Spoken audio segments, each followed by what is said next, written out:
Hi, welcome to Hollywood Crime Scene. This is Rachel Fisher. Hi, this is Desi Jedeikin. Desi. Yes. Today we're going to be discussing the 1995 sci-fi epic Waterworld. Oh, The behind-the-scenes drama. nice. We just talked about this. We just On talked about it. Oh, on the movie list. Patreon. A Patreon episode. Right. Right. And we've had some fun before discussing behind-the-scenes drama of these like big blockbusters. Mm-hmm. We talked about Super Mario Brothers. Titanic. Obviously, we did a whole episode on the making of Titanic. And today we're going to talk about Waterworld. Now, I had several sources for this episode. There was a book called Fiasco, A History of Hollywood's Iconic Flops by James Robert Parrish. This will be a good book to just kind of like look through and see other movies we can talk about. I've heard of this book. And a ton of newspaper sources, which I will cite as we go through the episode. Let's get started. Waterworld's saga begins all the way back in 1986. Whoa. When a guy named Peter Rader wrote a script that was intended to be a Mad Max knockoff. Oh, that makes a lot of sense. It's like, this is going to be Mad Max on the sea. Yeah. Yes. And you can kind of tell, like, the costuming is very, like, this is what people in the apocalypse wear. Absolutely. For sure. I can see this. But unlike the Mad Max movies, this story would take place entirely on water. It was called Waterworld. And it takes place in the future after the polar ice caps have melted and the entire globe is covered in water. Do you think this was like a placeholder name and then they just never could come up with something else? That sounds like something I would do. Right. I'm like, I guess it's just Waterworld. It's the movie where the world is submerged in water. Waterworld also sounds like a theme park. Yeah. We'll figure something better later. It doesn't matter now. We'll sell the script and then we'll work it out. The funny thing about this movie is it's supposed to take place in the year 2500. Oh. So like 500 years in the future. I thought you were going to say like 2025 and I was going to be like, I don't like this timeline anymore. Like, I don't like that we're in the future. Yeah. Well, The Postman is supposed to take place in 2013. Oh my God. Which seems even more crazy because in that movie, like all technology has been lost and all knowledge of like the past has been lost, which doesn't seem like possible. Yeah. In that short of a time span. So Waterworld takes place, like everything is like obliterated, obviously, but Kevin Costner, who stars in the movie, has evolved to have gills. And I feel like it would take longer than 500 years for that to happen. I agree. Unless there was some kind of nuclear fallout that created it. Right, but it doesn't say that. Yeah. He just is like, has gills and it's implied like, oh, he's evolving. He's like a mutant evolving. Right. I mean, there's too many questions there because it's like, well, is he the first one to get gills? Was he around when it happened? Is he 500 years old?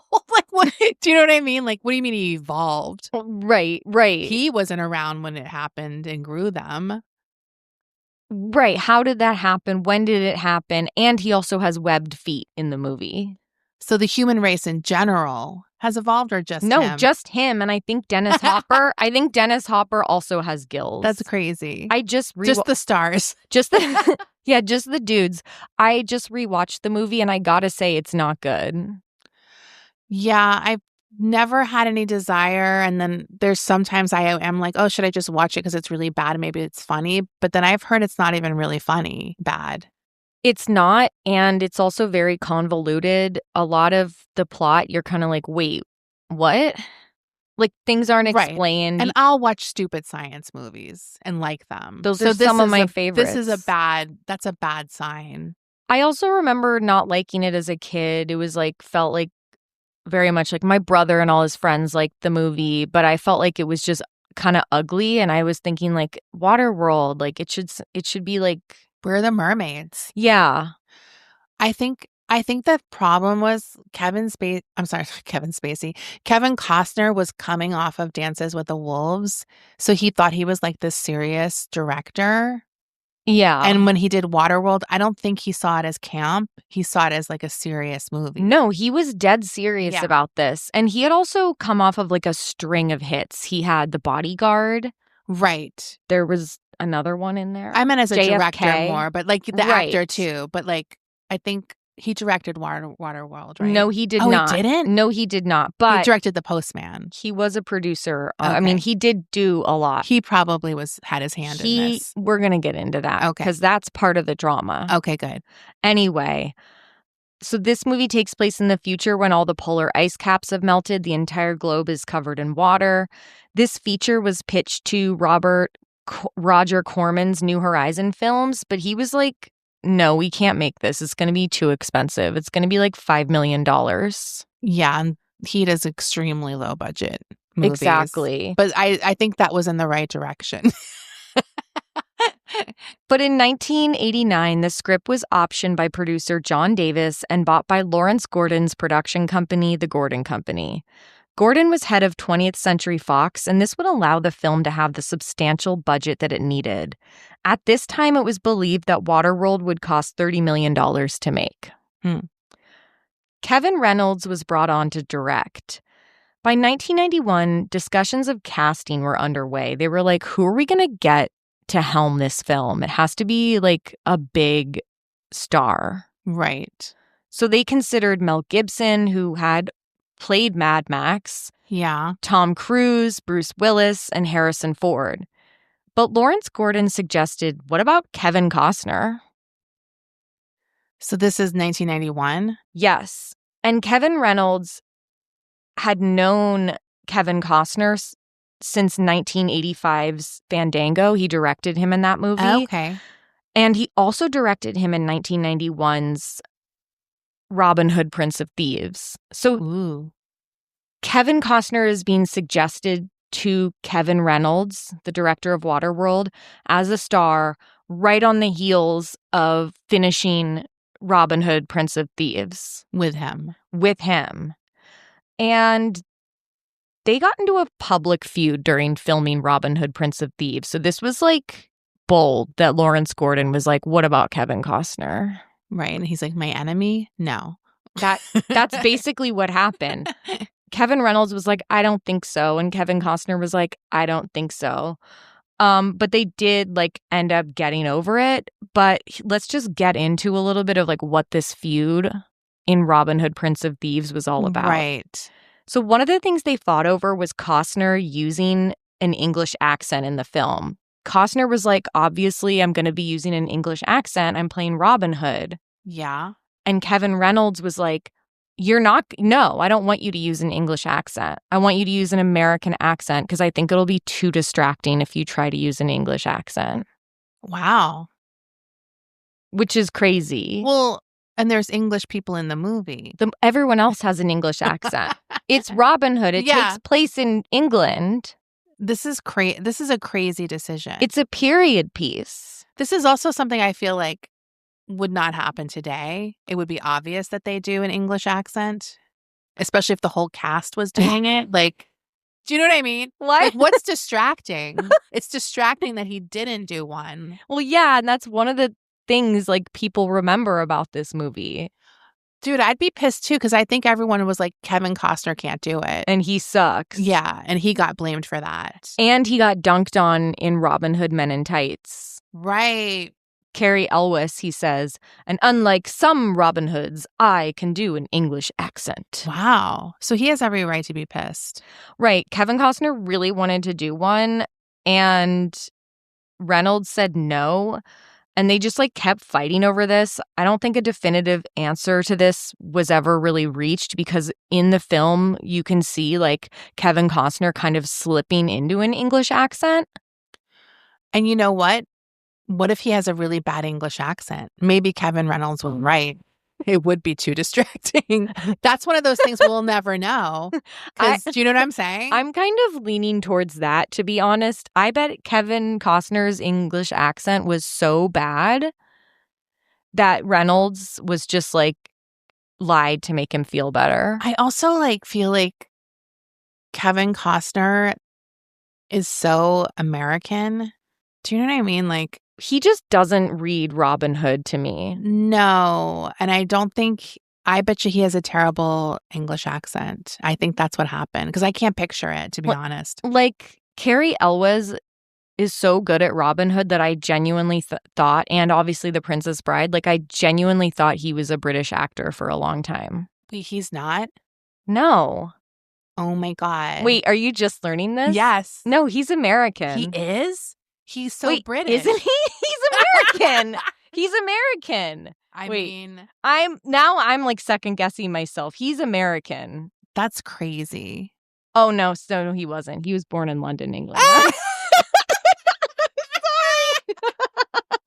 Okay, that's why he's good at English. I was like, never knew that. He's been American in so many different movies. So he's good at being American. So he's good at being American because he's I was like, how are you named Carrie Elways and not from the UK? I was like, he must have got the shit beat out of him as a kid. No, I'm so sorry. Okay. Well, you're on a real run. I can't believe it. I really thought it was an example of I can't believe he's American. I literally was shocked. I was like, I feel like an idiot. No, I'm an idiot. It's okay. Anyway, he did get dunked on in Robin Hood Men in Tights. This is a notoriously distracting accent in the movie. Yeah. I do remember everyone making fun of this movie. I never saw it, but I've seen clips of it and I've seen the trailer. And one thing that stands out to me is that, why did they leave him with such 1991 ass hair? No, his hair is feathered. Why is his hair feathered? Why he has the Kevin Costner hair? Why is there mousse in his hair? I don't think I ever saw it, but I have seen so many scenes from it.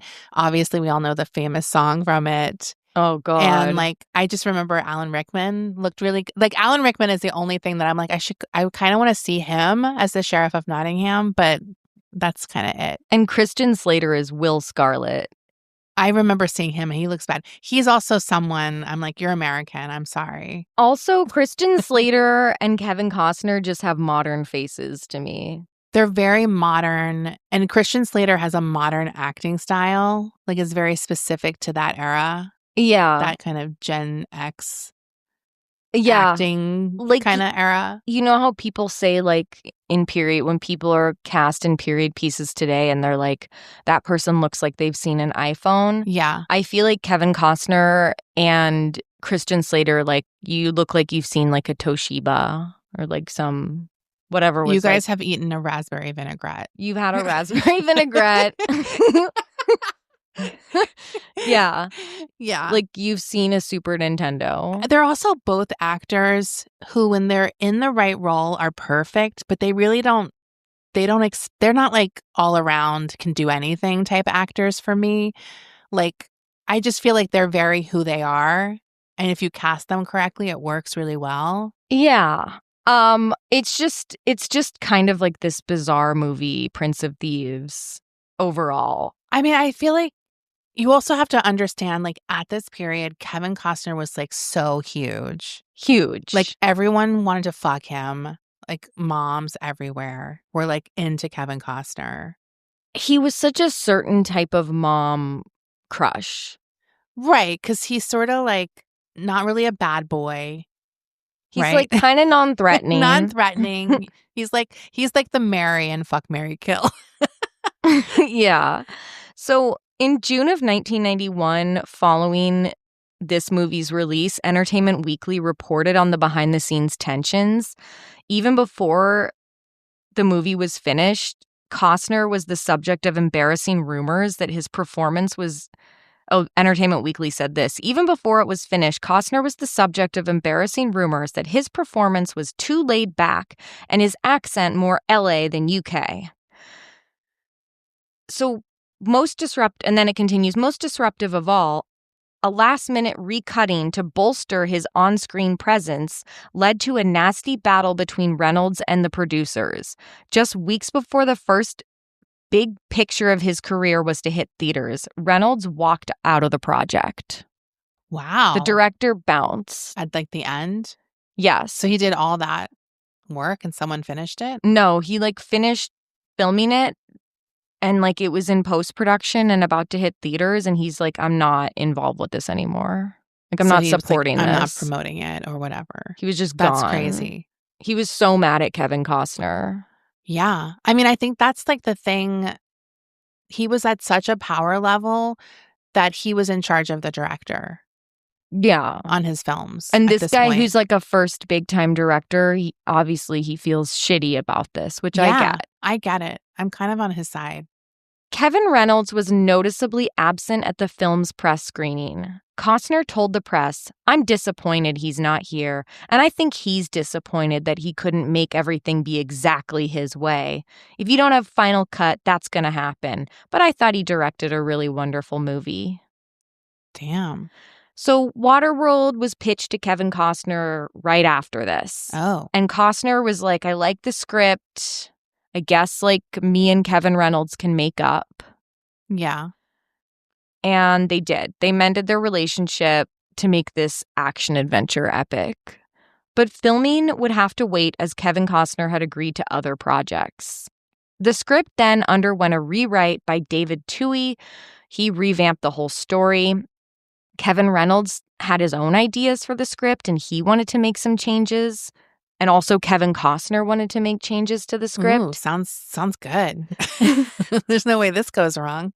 Reynolds didn't like that Costner was taking control of the script. This is like probably giving him flashbacks to Robin Hood. Yes, for sure. I think this is why I thought he directed it, because I just remember him being so hands-on. I think he dumped some of his money into it, too. Yeah. He was really involved more than just the star. Yeah, and that's also, he really took the fall for this movie. He did. In the end, like... He did. Yeah. So then Kevin Costner told Entertainment Weekly, Kevin Reynolds said, if you were director, would you let someone do what you're doing right now? And I said, no, but I wouldn't be in this position. Waterworld started filming in June of 1994, and by this time the budget had ballooned to $100 million. Wow. Tensions flared between lead actor and director, with Costner saying that Reynolds was passive-aggressive and refused to cut a costly scene in the movie, even though he was apparently ordered to do so by the studio. Kevin Reynolds said that this was, quote, totally unfounded. Costner was in control of the script at the time. Yeah. Also, like, what a lame-o who's, like, siding with the studio, cutting things rather than the director. Like, that typically doesn't happen. Yeah. Usually they're like, no, the studio's cheap. Like, this is the best scene. And, like, this is his artistic vision. Yeah, it's, like, telling that he's siding with the studio. And that's going to happen a lot with this movie. Right. But just a couple months after production began, the press had already gotten wind of all the troubles on set. The LA Times wrote in September of 1994, directed by Costner's close friend Kevin Reynolds and being filmed on an elaborate floating set off the Kona coast, the production has been beset by turmoil and plagued by logistical and organizational problems, according to interviews with several sources connected to the production. And some key crew members, including the assistant director and special effects designer, have quit. Close? They called him his close friend? Yeah. That must have got Reynolds steam. That's so crazy. One person who quit was assistant director Adam Curlis. He didn't tell the Times why he quit, but it's like implied he was just like, this is crazy. Like, this production is crazy, and it's like, I can't be here. People aren't quitting big movies like this unless there's a problem. Right. Like, this could be career making if it was great. Yeah. So already they had I feel like 100 people total quit. Damn. At least. I mean, a lot of people quit. Like, extras quit. Right, because this is a movie that has a huge cast and crew, probably. Huge. Too. Yeah. Anyway, let's take a quick break here. We'll be right back. Now, Desi, shooting your entire film on water is very difficult. Sounds dangerous. For a number of reasons. Yeah. When cast and crew weren't getting stung by jellyfish, they were getting seasick. Yeah. 10-year-old Tina Majorino, Oh, yeah. she played Enola. She said at the time, "I threw up, but not Aw. in front of anybody." Jean Triplehorn, who played Helen, said, "I was feeling a little like Patty Hearst. I was just completely brainwashed by my captors, and I was just out there trying to get through it." Damn. So, like, even the stars are not having a great Yeah. time. One of the main filming locations, Kauai Harbor, was known to have very rough and turbulent water. A source told the LA Times, "Unlike filming on land, anything you do on water is just more difficult. The wind is constantly changing. If you are lining up a shot, things are always moving. Oh, They are God. never going to stay in the same place." The director and crew would like be on one boat filming, and then the Right. actors were on another floating thing filming, Yeah. and these things would just drift apart. This seems really stupid. Like, they didn't think about this? Well, they were warned. They were warned by Steven Spielberg, of all people, who at one point, I think, spoke to Kevin Costner, one of the Kevins. He spoke to one of the Kevins about this, and he said, "Do not film on the water. Like, film in a tank." Yeah, that's Film- why they usually do that. They have a controlled environment, and then maybe they take some shots. Like, Yeah. yeah, your film, we always see those behind the scenes shots. You're like, oh shit, they're just standing around on these decks around the ship or whatever. Like, Right. Or they're in like Titanic was filmed, like those scenes where they're in the water. They're not actually in the Atlantic Ocean. no, it's crazy. So, They're trying to be realistic in a sci-fi. Like, no one needs that. and honestly, I don't think it looked like it didn't make a difference to me. Yeah, those things are usually lost on me. Like, I'm fine with a good simulation. Yeah. So they were warned by like the Steven Spielberg. That's crazy. But you're like, nah. I think I know better. Yeah, the technology has changed, old man. In a 1995 article with the Wall Street Journal, they said the makeup crew was also on a separate boat and had to be ferried to the floating set after each take. By the time the makeup artists got there, did their job, and got out of the way, says a Universal executive, the boats with the cameras often had drifted, or the wind had ruffled Mr. Costner's hair, and the makeup people had to start all over again. They're like, get the Tresemme mousse. We gotta stiffen that hair up. It's not lasting. The humidity is killing it. One 10-minute scene took a month to film because of all this shit. Yeah. Honestly, I would be sick. I know you get seasick, right? I don't go out on the water enough to know. I don't think I've ever been seasick, but I haven't really been on many boats. I'm just not a boat bitch. I'm sure I would barf. I mean, I'm pretty barfy. Yeah. I'm like a motion sickness girly for sure. So I just haven't experienced it. That doesn't mean it wouldn't happen. This sounds like hell to me, to be on the water this much. Yeah, I'm not. I like land. I like the land too. I want to be stable. I'm already goofy enough. I'm barely holding on. And like you're so chapped probably at the end of the day. Yeah, it doesn't seem appealing to me. I would definitely go on a really expensive yacht just to vibe. I'd go on the If it was below offered deck to me. yacht. Yeah, but like I'm not. Yeah, like a big yacht, it seems like you'd be okay, but then Angie barfed the whole time. So like, would that be me? Right. I don't know. No, and this is like 10 times worse. Yeah. I have been on a large cruise ship, but I don't think you get as seasick on those as you do the smaller boats. Because they're so big. Yeah. Kevin Costner almost got himself killed during filming a helicopter shot in which he was strapped to the mast of his little like boat thingy. This helicopter dipped to just 20 feet above his head. Ooh. And Costner said he immediately thought of the tragedy that occurred on the set of The Twilight Zone. I was just thinking about that. He's like, oh, I'm going to die the same way. Helicopters I would never go on a helicopter. Me either. They're so dangerous to me. Whenever they go on the helicopter on like The Bachelor, I'm like, no, I'd say no. Me too. There's like, I say no to everything they do on The Bachelor. I'm like, I'm not bungee jumping. Are you crazy? Costner said he was screaming for the helicopter to back away. I mean, that's futile. I know. And he was like, they couldn't hear me. It was too loud. Then a large gust of wind came, and he is like strapped to this mast. Oh my God. The LA Times described the incident. And by the way, like a lot of this stuff, like this isn't like retrospective. No. Like all these articles are coming out while the movie's in production. I mean, this movie famously, before it came out, everyone knew it was like a shit show. It was like one of those first big movies that kind of like the press leading up to the release was just so extensive. Yeah. I don't know I mean, I think it had a lot of things, but I think there was also this like the classic Kevin Costner has had it too good. Like we want to see him fail kind of thing. Yeah. It was like definitely that had an element of it too. And sort of just the hubris of this whole undertaking. Right. And how expensive everyone would. Expense too. Because it was like the biggest, most expensive movie at that time. Yes, correct. The LA Times said, strapped atop the boat's mast, 40 feet up, Kevin Costner looked to sea as the calm waters off the big island of Hawaii suddenly changed. As the vessel turned into the growing swells, the star of Waterworld slammed 5 feet in either direction, his body banging up against the stuntmen nearby. Most of the crew had already packed up for the day. Costner was left in his precarious perch, struggling against the elements.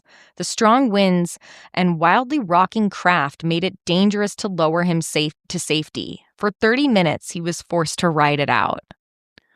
That sucks. Yeah. I mean, I guess you're getting paid millions, but still. But that does suck. Kevin Costner's stunt double nearly died from an embolism that he sustained during a deep sea dive. Ooh. Wait, have you seen this movie? No, I never saw it. I gotta say, Kevin Costner's character is a dick in this movie. He is not a charming character. Oh. He like assaults both the women. Oh. He assaults Tina Majorino. Like hits them? Well, he wrestles both of them to the ground and cuts their hair off. What an asshole. Because he's mad they like touched something on his boat. Ew. And then at one point, he chucks Tina Majorino into the water. He's like, you're annoying me. And he just throws her in. Sick. And then, of course, because it's like the 90s and whoever wrote this, whatever, is crazy, there's like a love, him and Jean Triplehorn end up making out. Right. 'Cause she's like, oh, he hit me. He wrestled me. It's kind of horny. He gives her the worst haircut I've ever seen. Yeah, I kind of feel like I remember images of that. If a guy cut my hair off against my will, like...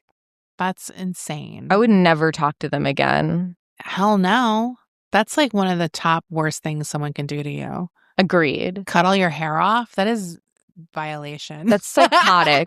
No, but he's supposed to be like this misunderstood hunk. And he's angry. He's a dick the whole movie until like the very end where he's like, I guess I gotta save these bitches. Yeah. But he's like mean. He's just like, I've just lived this way my whole life. And that's the other thing I don't like about Waterworld. Not enough backstory. Like they all just kind of are there. Where's their families? Well, like does he have a mother and dad? Or we fish? don't know anything about about fish. Is he part fish? Well, he does have the web It's feet. like that Guillermo del Toro movie. Right. We don't know anything about him. He doesn't even have a real name. He's just the Mariner. Oh. Dude. That's the character's name. This movie is such a trope fest. Yeah. And like, what's his name? Dennis Hopper wears an eye patch. Of course. You gotta have one. And his like... Do you lose your eyes a lot on the sea? That's a great question. Because why are there so many That's like the number one eye patch area. People who work or live on the sea. Think about it. Why are we not just... Is there like some disease where you lose an eye? Do they poke it on like a sail? Or a seagull. Yeah. Does a seagull get you? Pecks their eye out when they're sleeping? Right. What's going on? Why do so many pirates have no eye? I never even thought of this. Has anyone done a research paper into this? I'm going to look it up later. I think you should. Why so many... Does scurvy cause eye loss? I know. There must be one something. eye. You have one eye? Just one eye loss. I don't know. That doesn't make sense. I would like to know personally. Mm. But Dennis Hopper, who plays the villain, he rides around on the Exxon Valdez. He does? Yeah. Oh, it's literally the Exxon It's Valdez. literally the Exxon Valdez. As if that would still exist 500 years from now. I know. And like you can still see like on the ship it says Exxon Valdez. This was like a wink. Like, it was hey like, guys, it's a topical reference. The villain is a corporation. The villain, but I don't know. It just That's so stupid. There's like not enough. There's just not enough information about this movie. The premise to me like is great. It seems like the kind of movie I would love, even if it was like not like the best movie ever. Right. No, I mean we both love that type of movie. But it's honestly boring. Yeah. Which is like the action sequences, like there's some great action sequences. Wait, I'm like obsessed that they're like the villain is on the Exxon Valdez. Yeah. Like why would the villain care? He'd just pick his best boat. Well, he thought the Exxon Valdez was cool, I guess. and they all like there's like lots of another wink to that disaster because they all like all his cronies, they all worship. There's a portrait of like the Exxon Valdez's ship captain, the guy, the drunk guy. The drunk guy.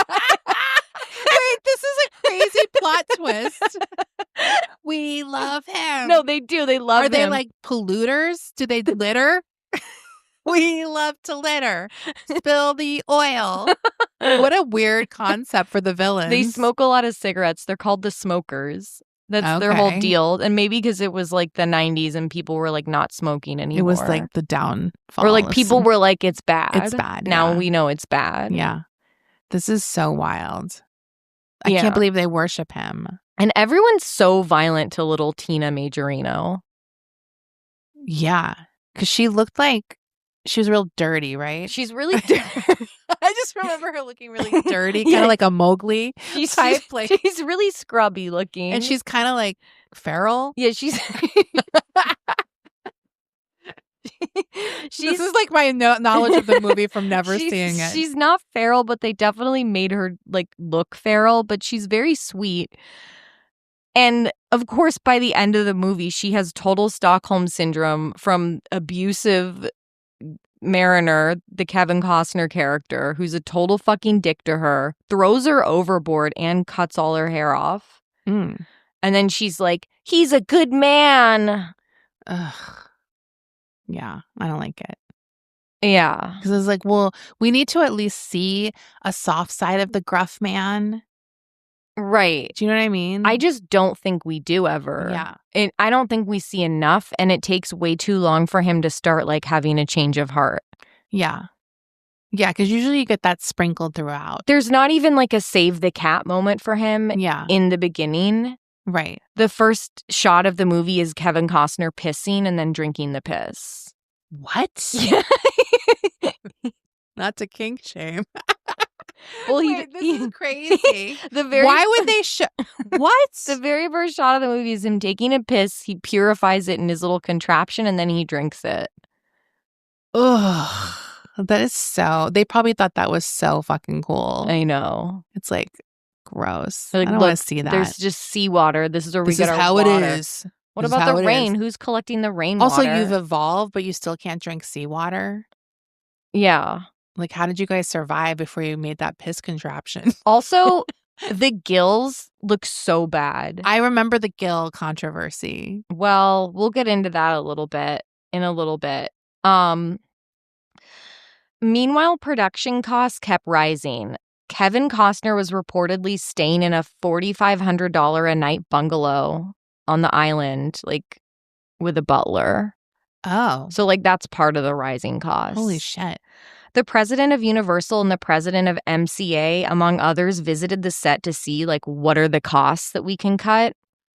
Kevin Costner was like, we're not cutting anything. So to avoid any cuts, Costner he's like, I'll give you like 15% of like my back end take. Yeah. So this is the part where he's just like putting his own money in. Right. And he's like, really. Or his projected money. Yeah. Right? Yeah. Costner said, "That's something Kevin Reynolds seems to ignore. Oh. The guy got to shoot everything that was there. That doesn't happen by magic. It happens by somebody going to bat." Oh. Now, part of the film takes place on this giant floating island that was constructed from over 1,000 tons of steel. And that cost $5 million to make. And at one point, a hurricane caused that set to sink 160 feet down below. Who would have thought the Steel Islands? Filming during hurricane season That's crazy. in the Hawaiian Islands during hurricane season. Yeah. I mean, certain weather we can predict slightly. Like we know what seasons. In a notoriously choppy water area. Yeah. Salvage specialists had to be brought in to retrieve this. Oh my God. So they had to get like whoever, took stuff down from the Titanic. They're like, James Cameron. They're like, hoist it back up. To like hoist it back up. And then they're like, look, it looks cooler. It's got seaweed all over it. Probably. Yeah. And like, technically, we say it funny on that decor. Kevin Costner was ferried on an expensive yacht to and from set every day. This stuff drives me crazy because it's like a $1,500 a night suite wouldn't have been good enough.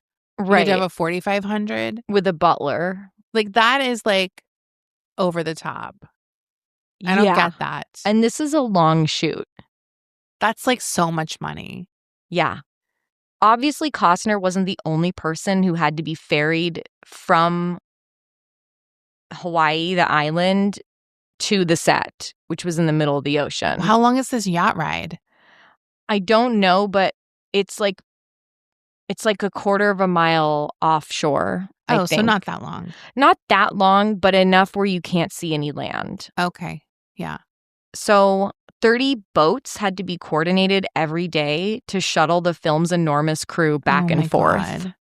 That's such a waste of money. 30 boats. And that took time and energy and money. Even worse, there were no bathrooms on any of the boats. No. So if anybody on set had to go to the bathroom, they had to be transported to a separate barge that had porta potties on it. I'd be like, forget my suite, get me a good bathroom. On set. Yeah. Well, I'd rather have my money go to that. Yeah. And so gross. And you got to take a barge. Like, that sucks. Were people just pissing in the water? I would at that point. I mean, I'd rather piss in the water than a porta potty. Yeah. I'd just be like, I'm going to take a quick dip. Yeah. You could take a dip. Get turd float.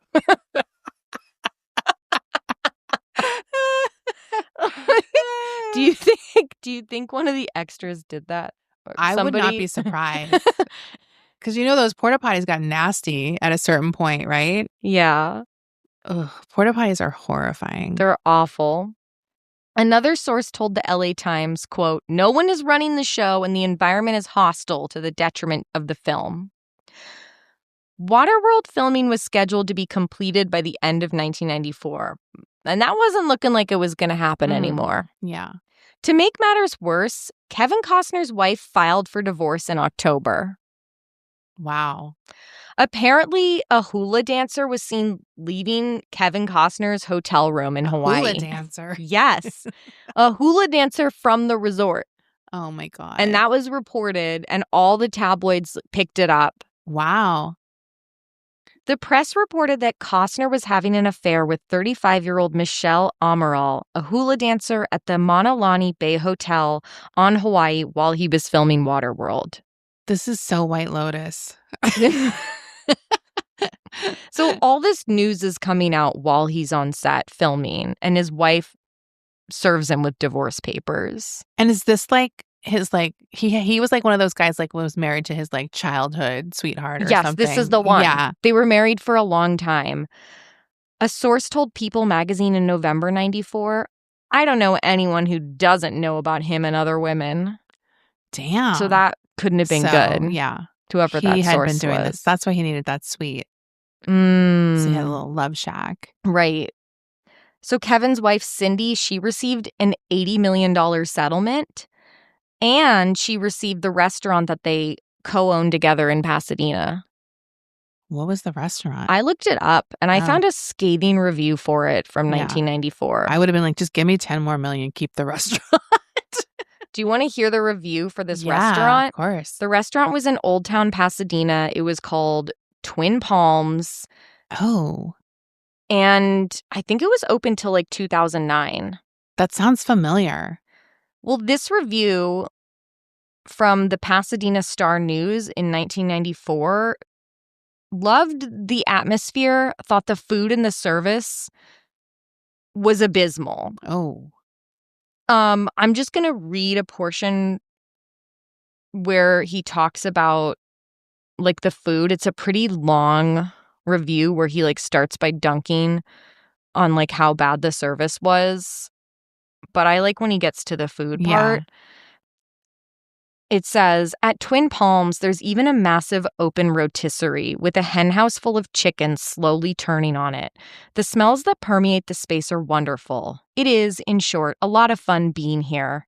It's a swell place to go with the group. Indeed, it may be with the group that Twin Palms works best. For in a group situation, you tend to notice the people you're with rather than the service and the food. And well, you may not want to pay all that much attention to the service and the food here. For they've got both problems, and lots of them. Actually, this service has fewer problems than the food. The service is just plain befuddled, but in a likable way. Really, I don't mind having to point out that since the busboy had taken away my utensils after the appetizer, I had no utensils with which to eat the entree. After all, that's a sort of silly detail a staff can easily overlook. He continues that one thing that I had asked for that I wished I hadn't asked for was olive oil. Since this is basically a replica of a bistro in the south of France, olive oil rather than butter seems like the thing to have with your bread. Dreadful bread, by the way. From Il Fornaio, of all places, which usually makes very wonderful bread, and in this case has managed to turn out a ball of dry cotton with crust on it. Oh. But then a general lack of flavor seems to pervade the dishes I tasted at Twin Palms. Mind you, I have not worked my way through the entire menu, but the distinct impression is that there's a big deflavorizing machine at work in the kitchen. It's hard to avoid. How, after all, does one explain one of the blandest roast chickens I've ever tasted? Whoa. That I specifically asked for my chicken to be well done, as opposed to medium rare?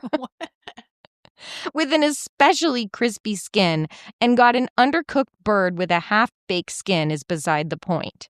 How, as well am I to explain the perfectly ghastly beef shank, a grisly mass of sinew and fat, which came with a marrow bone that was devoid of marrow?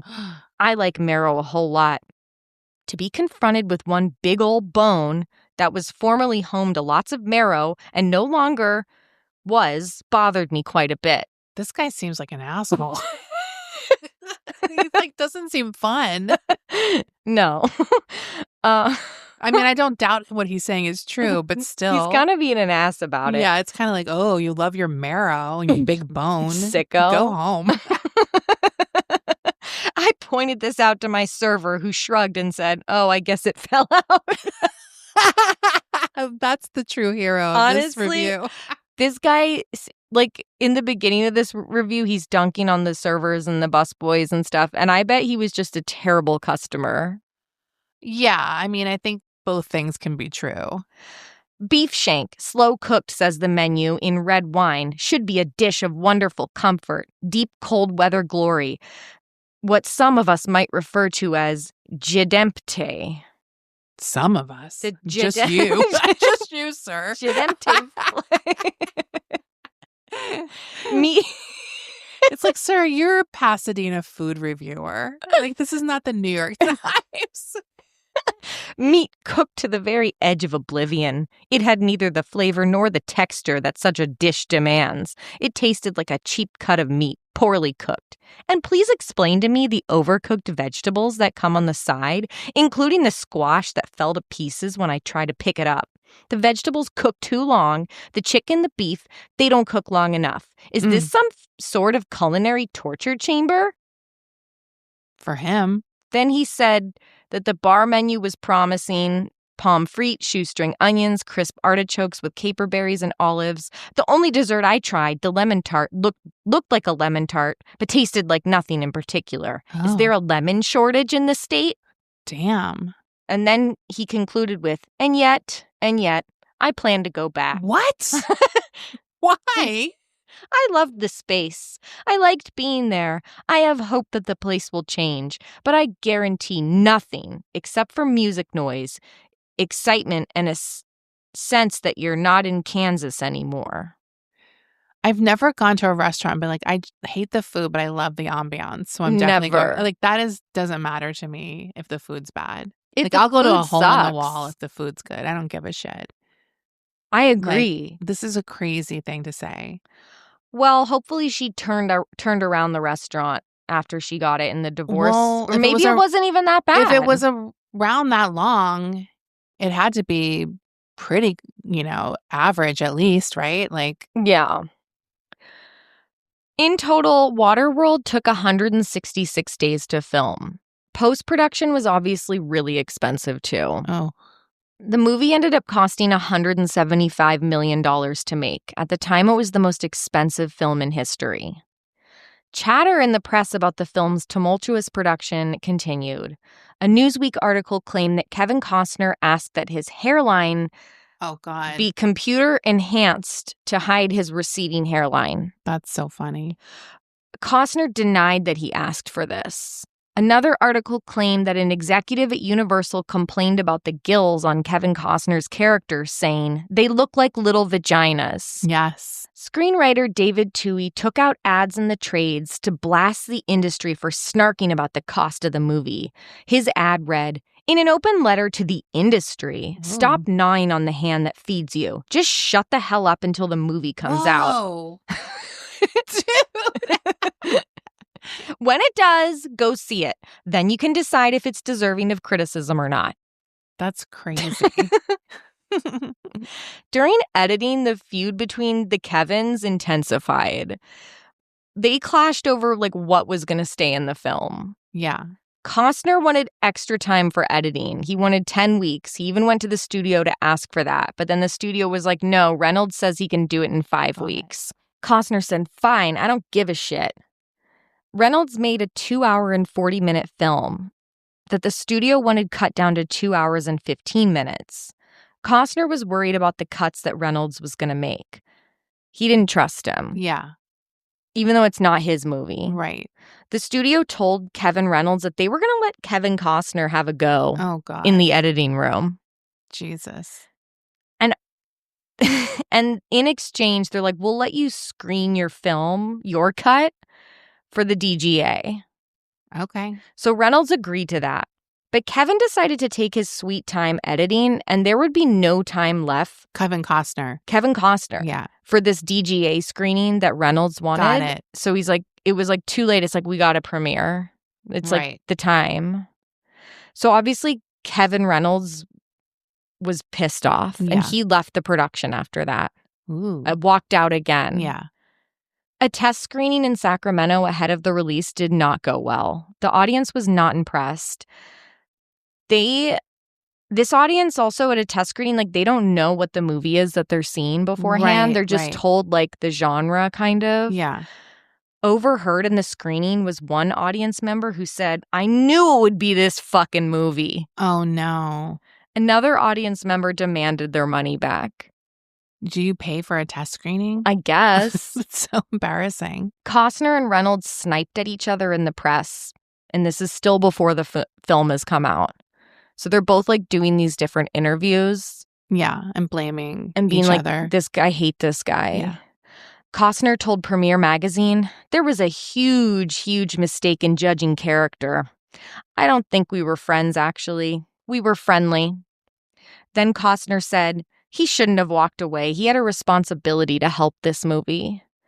Kevin Reynolds told the LA Times, "I haven't talked to Costner for weeks. There's an unwritten rule in town, a code, that you don't talk about your professional problems publicly. But I will not stand by it silently and be the scapegoat." Ooh. He continued that he was, quote, "disappointed to see a magazine like Premiere allow itself to be used as a tool in Costner's effort to rehabilitate his image. Reynolds claimed that after he submitted his cut, the studio gave him notes to put more dialogue from Costner in. Jesus. Reynolds said, "It was apparent who was behind them, and I was stunned. I thought the goal was to cut it down, and this made it a reel about 9 minutes longer." Corey Brown, who was the author of that Premiere Magazine article, responded to Reynolds' comments about, like, I can't believe Premiere Magazine would print this. I don't know the gender. They said, I don't know how he could say that when he had every opportunity to give his side of the story. I interviewed dozens of people involved in the movie, and there was little controversy over what the story was. And Kevin Reynolds has had every opportunity to respond to everyone's comments. I mean, Waterworld was released July 28th, 1995. The Hollywood Reporter said, not surprisingly, Waterworld is a monumental example of how script troubles, creative differences, power struggles, and bad luck can swamp a potentially worthwhile project. Frequently, the compromises and hard decisions made to get a final print are evident on screen, while some of the story's more promising elements are left in the wake. Honestly, all the reviews are kind of like, it's very mid. Yeah, after all this drama. Yeah. Masha, stop that. Dude, she's being a fucking menace. She was trying to jump on the door. She was? Yes. Oh my she was God. on the cat tree trying to, like, do that, like... Where they get on the ledge of the top of it? Yeah. She was, like, doing the little haunches. Right. Where they're, like, doing the Fred Flintstone dance? Yeah. And she was, like, looking up there. Masha, stop. Anyway, in October of this year, The Hollywood Reporter published an expose written by Peter Kiefer on the show Yellowstone. Now, this has nothing to do with Waterworld, but it does have to do with Kevin Costner's feuds. Oh, Yellowstone. Yeah, I heard about this one. There was a lot of drama on Yellowstone, the last season especially. Yeah. Costner starred in the popular drama series from 2018 to 2024. The show was fraught with behind-the-scenes drama between Costner and the show's co-creator, Taylor Sheridan. He seems like a dick, too. Yeah, I mean, they got into it. These guys did not work well together. I've just seen a bunch of, like, egotistical interviews with that guy. He's, like, real, like, he's like, I just write everything myself, because... Like, he doesn't want help. Yeah. It's just, like, the way he was framing things. Everyone was like, ew. It just came off very gross. Yeah. At one point during filming of the final season, Costner told co-star Wes Bentley, forget Taylor Sheridan's script. Just do your own thing. I mean, it's funny that when he's an actor, he's this way, but when he's a director, I'm pretty sure he doesn't feel this way at all. Or a writer. Like, when he's the actor, he's always like, fuck this guy. Do you know what I mean? Well, like, right, but he would probably be mad if one of the actors did that to him. Of course, that's what I'm saying. Like, yeah. It's like, you're on both sides of the aisle. Like, can't you see? Yeah, like, how annoying that would be? So Wes Bentley was like, no. Yeah. I'm not going to do that. He said, I signed up for a Taylor Sheridan show, not a Kevin Costner show. Ooh, damn. And Kevin Costner did not like that response from Wes Bentley. What does she have? Is that a key? Dude, I didn't realize you were recording still when I was talking about her. That's why I kept going on about it. I'm recording. Oh my God. I'm recording now. We got to finish this episode. Anyway, this was not good. Kevin Costner was pissed. According to a source on set, Kevin didn't like that and he lunged at him. What? No fists were thrown, but they were in each other's faces, pushing and shoving and just getting hot until they had to be separated. I don't like this at all because Wes Bentley has struggled to get his career back on track. Yeah.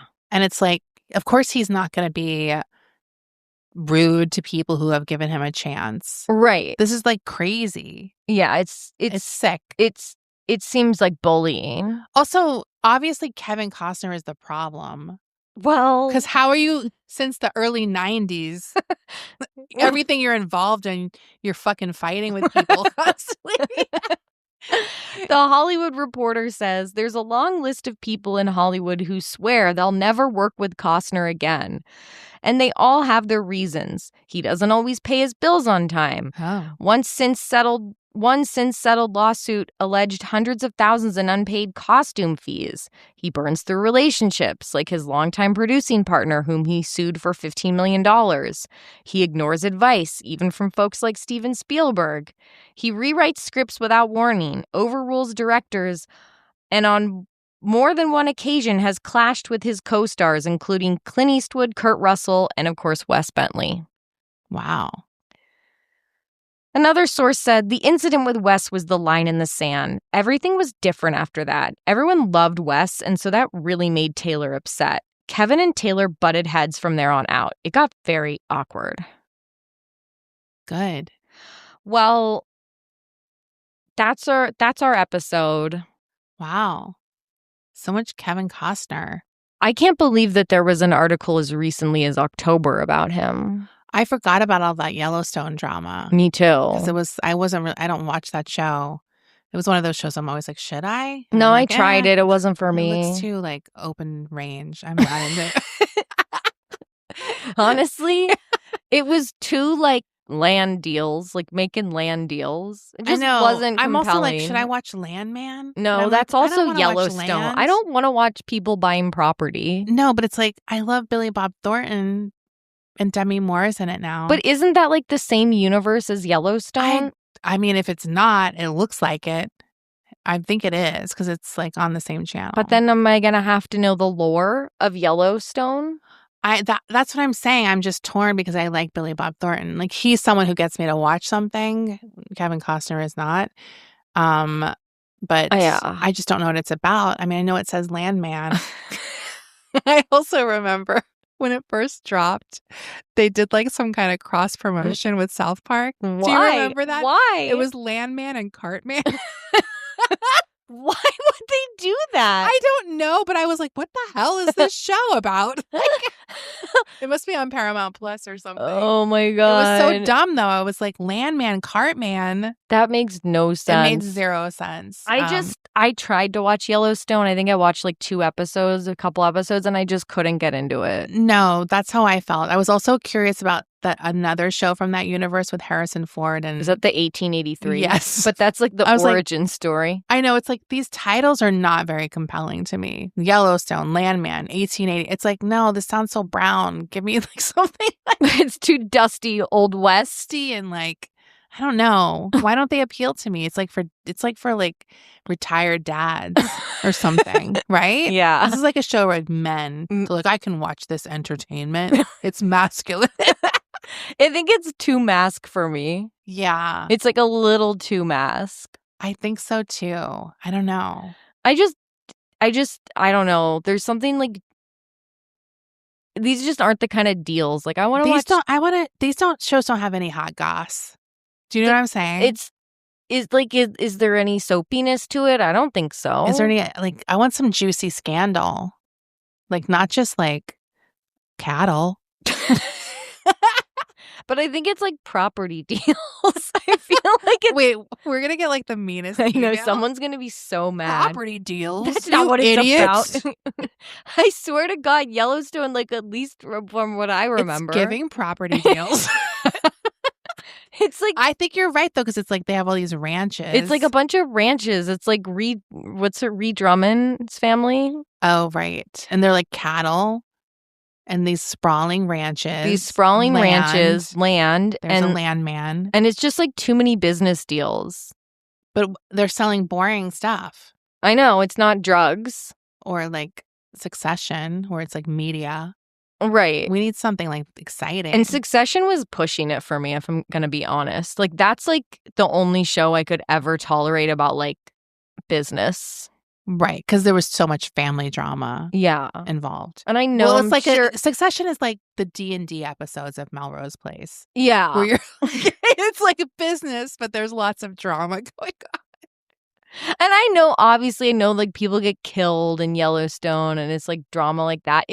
Is it modern or old? No, it takes place in modern. See, okay. I think I would like the old-timey one better. I feel like the old-timey one looked better because I think there's, like, more romance. I also feel like for There's some a woman reason in it? I No, there's a woman that everyone loves in Yellowstone. There is? Yeah, I don't want I'm saying that 'cause I don't wanna get a mean email. It just seems so male to me. It's Is Butch. she a star? Like a known actress? Or is she Oh just known gosh, from I don't is she remember known her from name. Yellowstone? She's really her breakout is definitely Yellowstone. Okay, so that's her breakout role. Okay, got it. Like, look, I'm sure it's drama. I know it's drama is popular for a reason. I just don't think it's for me. I'm gonna try to watch it. Try to watch I've it. never even watched 1 second. I'm curious. Like, Yeah. I just couldn't. It's definitely one of those shows I know is so popular, and I've like, "Oh, should I try it?" But I'm literally never in the mood for Yellowstone. But, like, who do we know? But, like, nobody whose, like, taste I feel like aligns with my own ever talks about it. I don't have any friends who watch Yellowstone. So that's why I'm, like, really skeptical. Right, if I saw someone I knew liked it, I'd probably be more inclined. There was, like, a gay guy I knew who watched it. The gay guy was like Yellowstone slaves. I'm serious. No, I agree. Like, But then what I'd are be the like chances? then I'd be like, "Okay, I'll probably like it." Yeah. No, that's true. I So, agree. Anyway, Okay. we'll be back later for the mini episode. Bye. Bye.